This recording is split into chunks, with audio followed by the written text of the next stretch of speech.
Hello. ముల్లంగి పచ్చడి ఎలా చేయాలో ఈ వీడియోలో చూపిస్తాను. ఫస్ట్ ఆఫ్ ఆల్ ముల్లంగి గురించి తెలుసుకుందాం. ఇది హెల్త్‌కి చాలా మంచిది. ఇమ్యూనిటీ బూస్ట్ చేస్తుంది. ఇందులో విటమిన్ సి ఉంటుంది అండ్ డైజెషన్‌కి చాలా మంచిది. హార్ట్ హెల్త్ ఇంప్రూవ్ చేస్తుంది. స్కిన్ హెల్త్ కూడా ఇంప్రూవ్ చేస్తుంది. అండ్ లివర్ ఫంక్షన్ కూడా ఉపయోగపడుతుంది.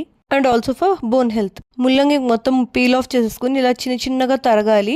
బేసిక్‌గా అందరూ ముల్లంగి సాంబార్ చేస్తారు. ముల్లంగి బాయిల్ చేసి, కానీ పచ్చి తినలేరు. ఎందుకంటే అది కండ్రు ఉంటుంది. అదేదో మండినట్టు చిటపట్లాడుతున్నట్టు కొంచెం దురదగా అనిపిస్తుంది. ఏమైతే తినగలము. ఇలా ఒకసారి చేసి చూడండి, మీరు కూడా తినగలరేమో. అయితే ఇక్కడ మా అమ్మ చిన్న పీసెస్గా కట్ చేస్తోందనమాట ముల్లంగి.